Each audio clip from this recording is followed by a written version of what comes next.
कहानी पढ़ना शुरू करते हैं। शुरुआत करते हैं किताबों के बारे में। एक ज़माना था जब रातें अपने जादू के साथ ज़मीन पर उतरती थीं। शाम ढले ही बच्चे अपने बुजुर्गों से कहानी सुनने के इंतज़ार में रहते थे और रात को कहानी सुनते सुनते नींद की आगोश में चले जाते थे। अब न वो पहली सी रातें हैं न बातें हैं, लेकिन कहानी कहने और सुनने का शौक़ किसी ज़माने में कम नहीं हुआ।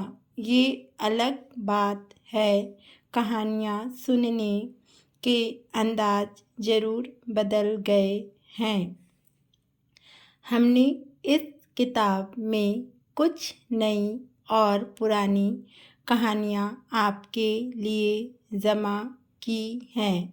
उनमें आपको अपना और अपने बच्चों का बचपन दोनों नज़र आएंगे। बचपन की सारी शेखियाँ, शरारतें, मासूमियत, तजस्सुस और फंतासियत इन कहानियों में रची बसी है। ये कहानी के बारे में है। कुछ कहानियाँ जो से आप कहानियाँ सुनते हैं, पहले दादी नानी सुनाते थे कहानी रात में, और कहानी सुनते सुनते हम सो जाते थे। लेकिन अब कहानी सुनने का अंदाज बदल गया है। लेकिन वक्त तो बदल गया है, लेकिन कहानी का महत्व अभी भी है, जिससे हमें जीवन जीने की सीख मिलती है। तो आज से हम कहानी सुनेंगे और कहानी के साथ साथ ही हम पढ़ना भी सीखेंगे और पढ़कर प्रश्नों का उत्तर देना सीखेंगे। जैसे जादू के साथ ज़मीन पर क्या उतरती थी, तो उत्तर क्या लिखेंगे, क्या उतरती थी। देखिए यहाँ पर जादू के साथ ज़मीन पर क्या उतरती थी, रातें। तो आप क्या लिखेंगे, जादू के साथ ज़मीन पर रातें उतरती थी। सारे प्रश्नों के उत्तर जो आपने पढ़ा है उसी में रहता है। प्रश्न 2, कहानियाँ सुनाने का क्या बदल गया। तो कहानियाँ सुनाने का क्या बदल गया, देखो इसका उत्तर। कहानी सुनाने का अंदाज है ना, तो यहाँ लिखेंगे कहानियाँ सुनाने का अंदाज बदल गया।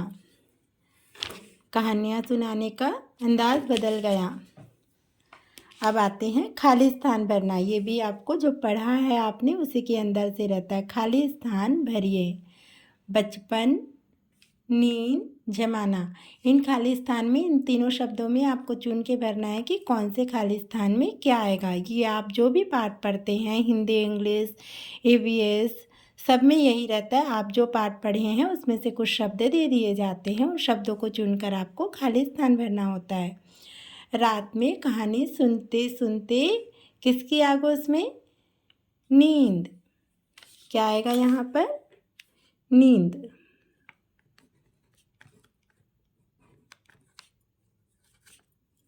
है ना। तो यहाँ आप डाल सकते हैं पहले में क्या आएगा, नींद। एक क्या था, ज़माना। तो यहाँ क्या लिखेंगे आप, एक ज़माना था।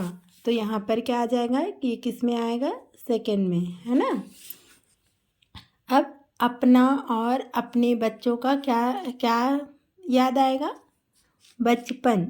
तो यहाँ क्या लिखेंगे हम, बचपन। ये आ जाएगा थर्ड। तो इस तरीके से आपको बहुत ही ध्यान से आपको ये पाठ को पढ़ने के बाद हमको कैसे फिल करना है ये आपको सीखना है। इन कहानियों के माध्यम से आप जब सीखेंगे तो आप जो भी पाठ पढ़ेंगे उन सारे पाठ को आप अच्छे से उसका उत्तर बना पाएंगे। बस शर्त ये है कि पाठ पढ़ते समय आपको ध्यान रखना है ना। तो ये कहानी आपका टास्क है। ये कहानी आप अपने पढ़िए और कॉपी में लिखिए और प्रश्न उत्तर भी लिखकर याद कीजिए।